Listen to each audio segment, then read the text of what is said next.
Jesucristo, el Verbo viviente, es el único medio de salvación. Él es el centro del pensamiento de nuestra vida, la fuente y la autoridad de la doctrina. El principal propósito de la vida de Cristo fue la obediencia a los mandamientos, exaltando la ley de Dios como un reflejo de su carácter. El principal mensaje a ser predicado en el mundo, basado en Apocalipsis 14, está representado por 3 ángeles llevando el Evangelio eterno al mundo entero. Este mensaje se basa en los encantos inigualables de Cristo y declara que la hora del juicio ha llegado y llama a obedecer los mandamientos de Dios. Mediante su palabra, Dios ha comunicado a los hombres el conocimiento necesario para la salvación. Las Santas Escrituras deben ser aceptadas como dotadas de autoridad absoluta y como revelación infalible de su voluntad. Y aunque el canon de las Escrituras inspiradas está cerrado, el Espíritu Santo continúa iluminando, amonestando y confortando al pueblo de Dios a través del testimonio de Jesús, el Espíritu de profecía. El camino a la vida se traza a través de un camino angosto que debe ser recorrido con confianza, las promesas que Dios dejó a hombres y mujeres fieles que dedicaron sus vidas hasta la muerte por el Evangelio eterno. Los fundadores de la Iglesia soñaron con el día en que la revelación sería una realidad en sus vidas. Miraron con los ojos de la fe a aquel día glorioso cuando finalmente la promesa sería cumplida en la venida magistral de Jesucristo a esta tierra para recompensar a cada uno según sea su obra.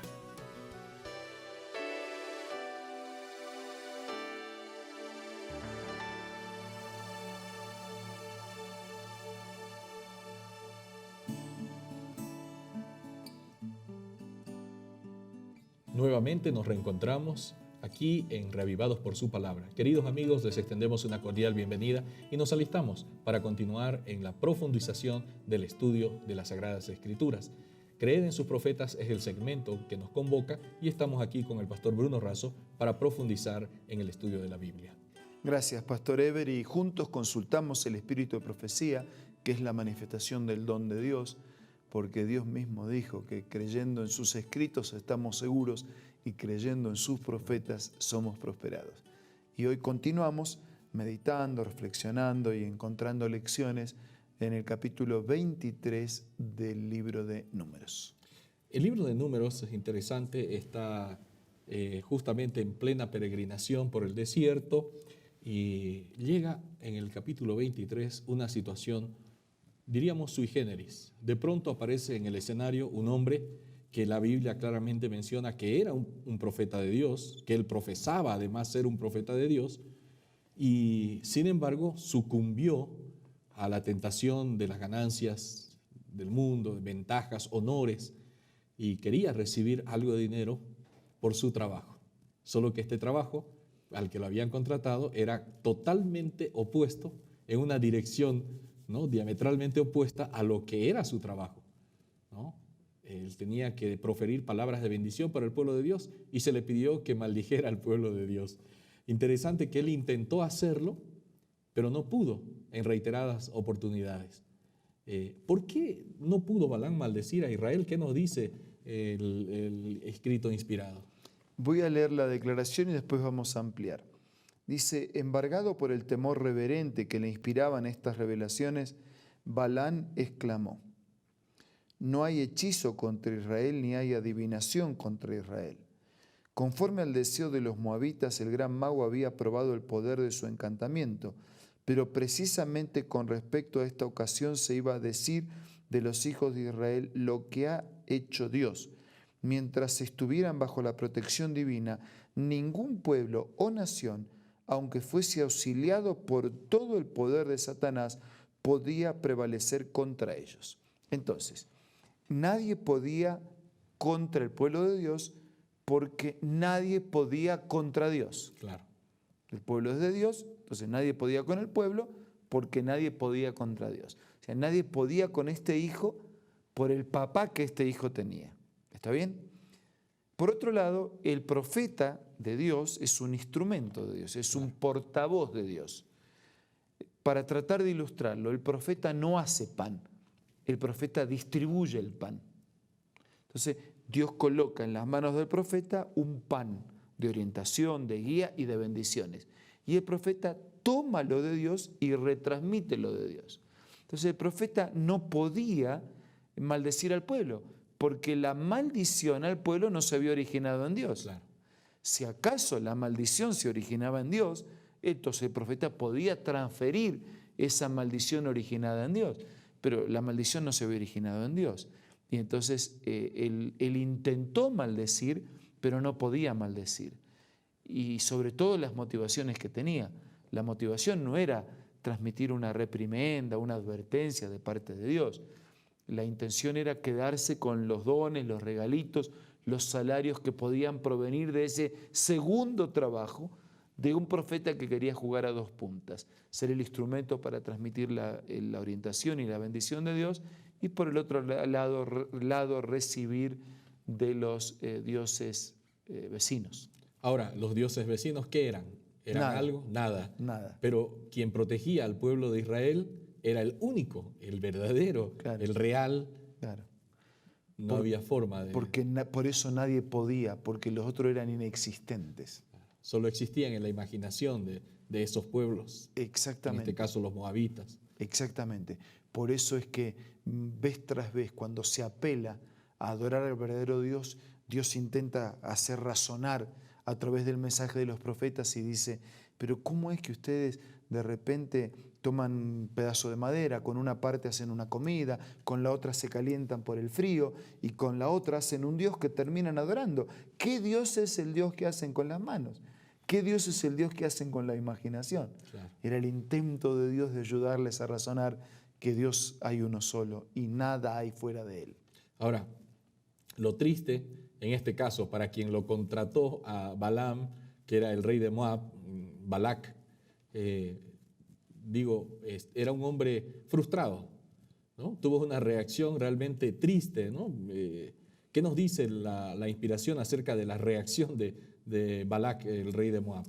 Claro, porque él contrata ahora él también fue arriesgado, ¿no? Contratar al profeta de Dios, tentarlo, seducirlo. Podía seducir al profeta y de hecho lo hizo, pero lo que no podía es hacer que ese profeta manejara los designios de Dios. Claro. Porque era el Dios verdadero, a diferencia de los dioses de ellos, que ellos sí pretendían manejar. Este Dios no podía ser manejado por ellos.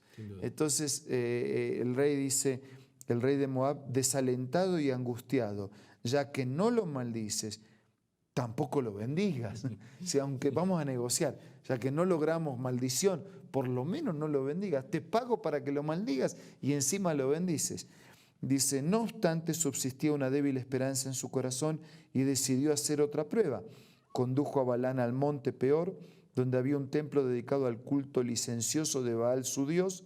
Allí se erigió el mismo número de altares que antes, el mismo número de sacrificios fueron ofrecidos, pero Balán no se apartó solo como en las otras ocasiones para averiguar la voluntad de Dios. No pretendió hacer hechicería alguna, sino que de pie al lado de los altares miró a lo lejos a las tiendas de Israel. Otra vez el Espíritu de Dios se asentó sobre él y brotó de sus labios el divino mensaje. Ahora miren, uno puede entender la incongruencia en un rey que no cree en Dios. Claro. Sus intentos de buscar una maldición para el pueblo de Israel. Pero lo que cuesta entender es que este instrumento de Dios religioso, él termina jugando con Dios. O por lo menos cree que está jugando, manipulando claro, a Dios. intenta jugar con Dios, pero obviamente no lo logra, no puede. Pero digamos que él se acerque a Dios para preguntarle, ¿qué hago? ¿Puedo hacer esto? Si él ya sabía que no iba a poder hacer eso. O sea, ahora, Dios puede enviar un mensaje de juicio, de advertencia y de maldición. Si se origina en Él, está bien, somos sus instrumentos para transmitir. Pero nosotros no podemos pedirle a Dios que me deje hacer algo que está en contra de algo que sabemos que Dios no puede hacer. Claro. Esto me hace acordar así muchas veces cuando uno dialoga con personas, ¿no? Y usted también lo ha hecho y mostramos algo de la Biblia y la Biblia dice tal cosa y la persona termina diciendo, dice, bueno, voy a pensar, voy a orar, voy a ver Dios qué me dice, y Dios ya te lo dijo. Dios no va a decir distinto de lo que ya está escrito. Por eso no hagamos la de Balán, no busquemos maldecir lo que Dios ha bendecido y no busquemos que Dios modifique su escrito para hacer lo que queremos. Mejor pidámosle a Dios que modifique nuestra conducta para hacer lo que Él quiere. Pastor, ¿puede alguien maldecir lo que Dios ha bendecido por muy cristiano, muy creyente que sea? Porque es interesante. Balaam abría la boca para maldecir y en vez de que salgan maldiciones, involuntariamente le salían bendiciones. Claro, no puede, porque la esencia de Dios es bendecir, ¿no? Claro. Entonces yo no puedo hacerle hacer a Dios lo que Dios no está dispuesto a hacer. Y yo no puedo manejar a Dios. Dios es Dios porque yo no puedo manejarlo. Yo puedo aceptarlo, recibirlo en mi vida, rendirme y permitir que me guíe, pero no puedo manejarlo. Pues bien, pastor, realmente esto que nos acaba de decir nos muestra que Dios no puede ser manipulado. Y eso es lo que nosotros tenemos que conocer, nuestros amigos. Dios es el único ser que puede conocer el fin desde el principio. Así que ahora vamos a ir a un consejo y ya volvemos.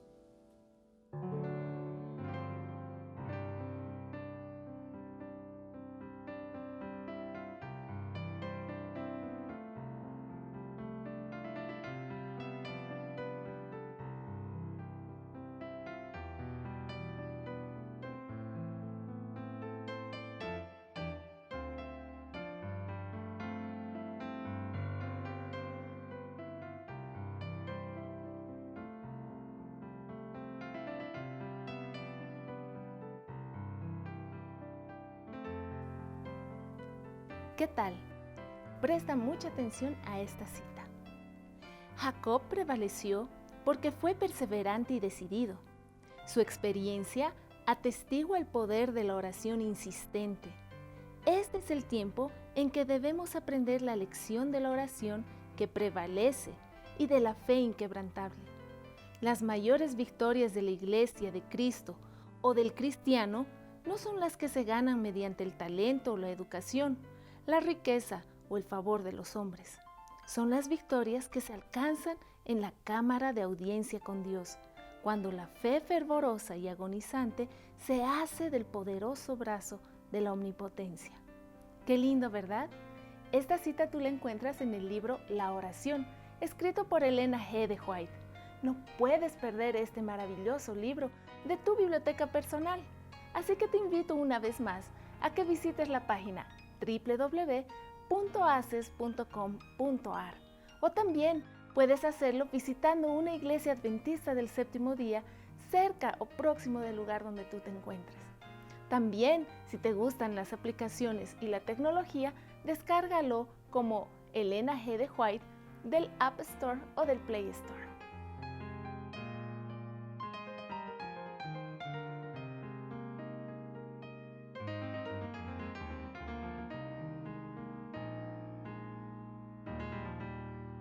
Queremos pedir la bendición de Dios para nuestras vidas y saber que es el único soberano y darle nosotros nuestra vida a ese soberano que es lleno de amor. Vamos a orar. Querido Dios, te damos gracias porque te diste por nosotros y por eso en esta hora queremos entregarnos, rendirnos y someter nuestra vida totalmente a tu voluntad. Señor, no queremos manejarte, más bien queremos pedirte que por favor nos conduzcas. No queremos que te adaptes a nuestro pensamiento, más bien te pedimos que nosotros podamos adaptarnos a tus pensamientos. No queremos que hagas en nuestra vida lo que nosotros queremos, más bien te pedimos que por favor tu voluntad sea hecha en nuestra vida, para nuestro bien presente y para nuestro destino de eternidad. Bendice a todos nuestros amigos, te lo pido, te lo agradezco en el nombre de Jesús. Amén. Amén. Esto ha sido Reavivados por su palabra. Creed en sus profetas. Nos encontramos el día de mañana. Hasta entonces.